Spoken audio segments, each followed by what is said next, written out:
지난주 우리 증시를 이끌었던 건 바로 삼성전자와 SK하이닉스였는데 지난주 뉴욕 증시를 이끈 건 바로 애플이었습니다. 애플 같은 경우에는 연일 사상 최고치를 돌파하고 있는 상황인데요.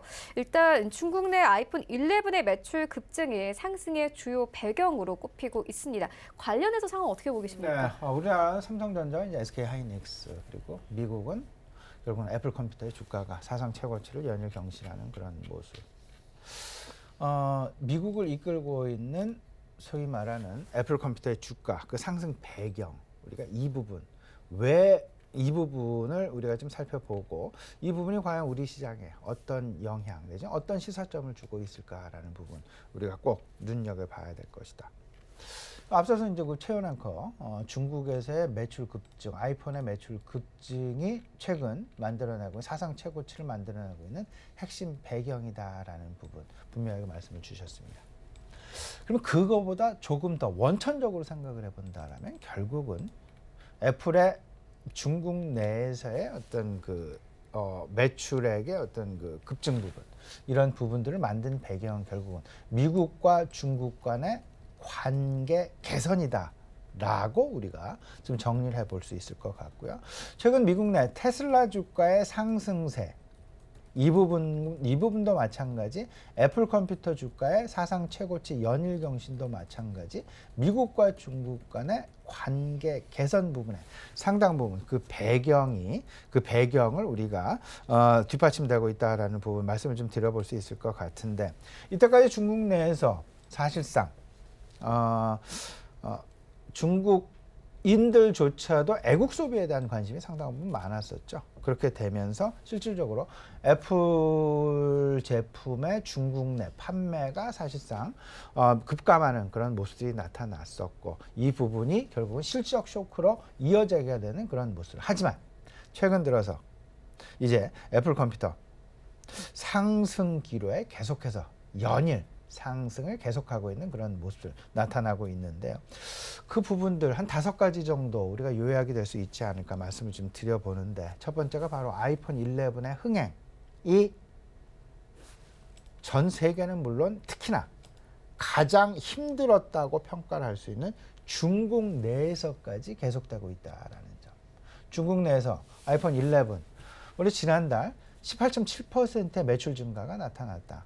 이 부분은 상당히 고무적인 그리고 상징적인 그런 의미다라고 봐야 될 것 같고요. 그렇게 된다면 아이폰 11을 비롯해서 아이폰 제품의 어떤 그 매출 성장세, 그리고 이제 조만간 이제 그 우리에게 선보이게 될 아이폰 12와 관련된 어떤 그 기대감까지 아우르게 될 가능성이 있을 수 있다라는 점.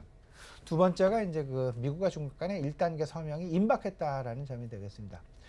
중국 내에서 특히나 그렇게 되게 되면서 중국 내 매출 비중이 높은 기업들에 대한 관심이 미국 내에서도 크게 될 수밖에 없는데, 그 대표적인 그 기업이 애플 컴퓨터라는 점. 애플의 중국 내 매출 비중은 다른 기업들보다 상당히 높게 되면서 그런 부분들 꼭 눈여겨볼 만하다라는 점 말씀을 좀 드려보고요. 여기에 더 나아가서 매출 다각화가 이제 현실화되었다라는 점. 그동안은 아이폰의 매출 의존도가 상당히 높았었죠. 이 부분이 이제 완화가 되고 오히려 서비스 부품이랄지 서비스 영역이랄지 웨어러블에 대한 매출이 상당 부분 증가하게 되는 그런 모습을 나타내게 되면서 매출 다각화가 이제 실질적으로 이루어지고 있다라는 점. 여기에 5G에 대한 신작 기대감이 크게 지금 나타나고 있죠. 올해는 아이폰도 12 내에 이제 5G 폰 출시 예정 가능성 높게 기대가 되고 있다. 물론 발표는 아직 하지 않았습니다. 하지만 5G 출시 가능성이 높다라는 점. 이와 맞물리게 되면서 애플 아이폰 12가 그 어느 때보다도 매출액 증가에 상당 부분 기여할 가능성이 높다. 이 기대감이 여전히 있다라는 점. 여기에 그동안 자사주 모의 조각을 상당 부분 진행을 해왔었습니다. 영업구조의 개선은 물론 여기에 더해져서 재무구조의 개선까지 나타나게 되면서 같은 영업이익이다 하더라도 자사주 매입 소각이 이루어지게 되니까 EPS는 증가할 수밖에 없고 EPS가 증가하게 되면 같은 멀티플이다라면 당연히 주가는 올라가게 상승할 수밖에 없는 그런 분위기를 만들어냈다라는 점. 일례로 발행 주식수가 지난 4년 전에 대비해서 4년 전, 5년 전에 대비해서 무려 10만 주나 줄었다라는 점. 기존 58억 주에서 10억 주를 없앴으니까요. 거의 한 5분의 1, 6분의 1을 매입 소각했다라는 점. 이로 인해서 EPS가 자연스럽게 재무구조의 개선으로 인해서 나타날 수밖에 없는 그런 모습이었다라는 점. 그러면 우리 시장에 주는 힌트가 분명히 있습니다. 두 가지죠. 애플향 부품 업종에 대한 관심 한 가지. 두 번째는 애플의 어떤 그 사업 다각화와 맞물리게 되면서 서비스 매출의 증가와 맞물리게 되면서 이에 대한 또 하나의 힌트로 컨텐츠에 대한 관심이 상당 부분 높죠. 그러면 애플향 부품 공급 업종, 아이폰 11에 대한 흥행이 지속될 것이고 카메라 모듈에 대한 관심이 뜨거운 그런 상황. 그러면 당연히 답 나옵니다.